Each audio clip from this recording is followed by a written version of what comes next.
Hello, good evening, and welcome to Stone Monkey Radio. I'm not Laura Kate Dale, as usual. I'm Jane Eris Magnet. I'm talking today a little bit about legendary encounters. Basically, I picked this game up for about £45. It arrives in this awesome box, and inside we have a bunch of cards, some dividers, some foam, a rulebook, and a playmat. Now, the main reason I wanted to talk about this today is because I find the instruction manual not super helpful with what you get when you initially get the cards. There is an explanation of what you need to do, but it's not immediately obvious. Now, when you first get your set, you will find there'll be a set of these dividers, which are very similar to the old ones from, I believe it's Marvel Legendary. Also, you will get 3 sealed decks with different types of cards in.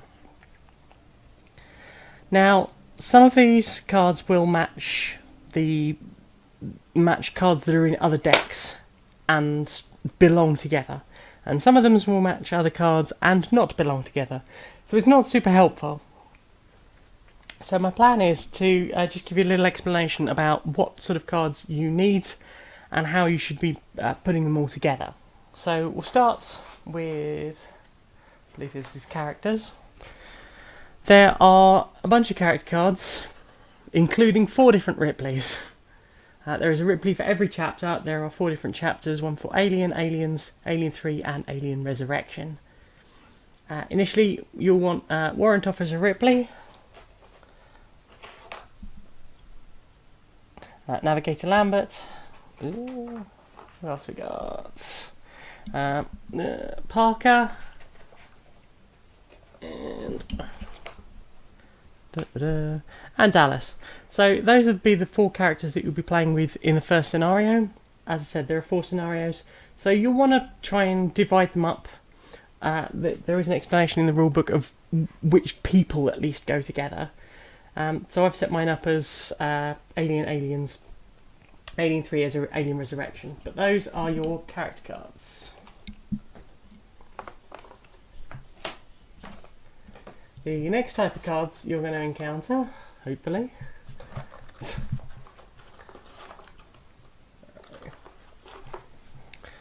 are the locations. So there's 4 locations, 1 for each of the campaigns in the story, and they will explain to you what the different hazards do once you draw each of those out, and there will be a hazard in each part of the game. So you will then have a series of level 1 cards, which will say, can I get that in shots? There. So it'll say the number of the part of the scenario, and it'll say the name of the scenario. So I believe at this end. So you will also have these cards, which are the objectives. Come on, do it. Do it! Hopefully you can just about see that. So you've got the scenario again, the same name. You'll have Objective 1, Objective 2 and Objective 3, and that will help you divide each of the different sets into the different types. So the SOS will be for Objective 1. That will match all of those cards. So you want all of the cards that say that objective, and I tend to keep the scenarios stuck together at that end of the deck. So you will have 1, 2 and 3 levels. Then you'll have the next chapter, so you'll have them for the 4 scenarios. Moving on, you will then have a bunch of the avatar cards, and which cards those are. Your roll cards, and they'll say at the bottom. They will largely match an image. That will be helpful, and the manual will explain the rest of that just fine. They might not all be together in the same set, but if they are, all the better. Next one we've got, I keep the specialists and the grunts sort of together. Hey, Smudge. Sand, and you'll need a number of those at the beginning of each scenario. Yeah. Then you've got your sergeant cards. There's a bunch of them. They're all the same picture, but they will have different skills up here in the top left-hand corner.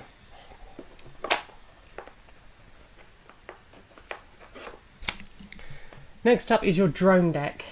They do have some matching images from other decks, I believe. I think there's a facehugger in here somewhere. Oh dear. So there's an extra event. You will see events in the different scenarios as well. So just an example of another one, and there's the facehugger. If it says drone deck down here at the bottom, hopefully you can see that.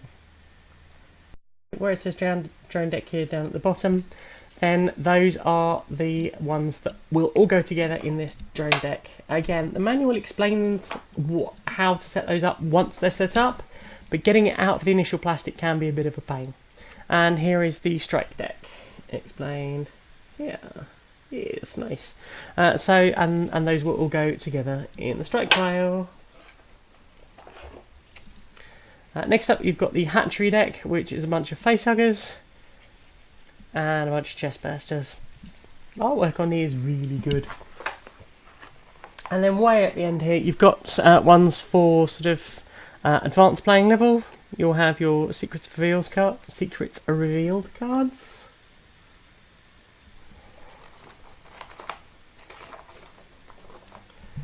And your alien roll cards for again for advanced play, and I tend to keep these all up one end because I don't often use them.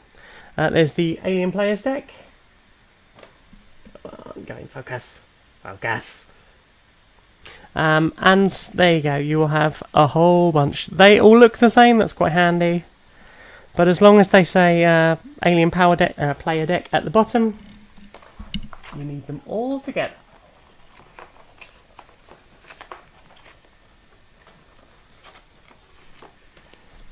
Next up, we've got the agendas.